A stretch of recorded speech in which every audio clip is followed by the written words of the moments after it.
Wengenza wethu nginibingelele nginamukele kuzonke indawo la kuzofika khona le video. Igama lami nginguMsizi. Wangilandela lapha enkundleni zokuxhumana, search Facebook uthi Msizi SA, uthola ipage lethu neblue tick. Siyakwazi ukuthi sikupostele izindaba zinjengoba ke zinjalo. Uma uqala ngene kule channel qinisekisa ucindezela subscribe, thola zonke izinto esiyiposta ke yona ke le channel. Ihlukene imbono odabeni ke luka Captain Nsizwa ke eculiso kaMampintsha ongasekho ke emhlabeni. Abanye bathi akayeke ukulingisa uMampintsha, abanye bathi ke aqhubeke lokhu-ke kuze emva kokuthi uBabs Odoma eveze-ke kungenami ohlelweni lakho lidlala lapha-ke kumabonakude ngo-Captain ethi-ke uthatha namatemu-ke kaMampintsha. Yilokho kumcika kakhulu, kanti waphinde waveza ukuthi-ke uCaptain-ke noma uTera waveza ukuthi-ke akumele besebenzisane noCaptain ngokusho-ke kaBabs Odoma, ethi-ke wakuveza ukuthi-ke uCaptain uzenza uMampintsha akaqheleke eduze kwakhe. Uthi kwamthusa kokubona uCaptain sengaphansi-ke kwe-Afrotainment. Fisa ukuthi ngizwe uvo lwakho nombono wakho ukuthi wena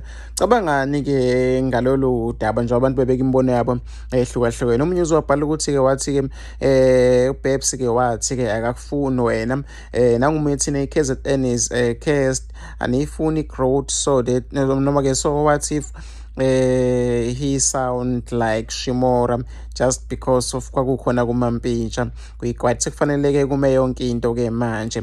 Nangumethi-ke no right uBabs-ke noma kuyayizwa nje lento ukuthi noMampintsha enza-ke into yakho nawe-ke mfethu. Fisa ukuthi ngizovola khona umbono ukuthi wena cabangani ngalolu daba.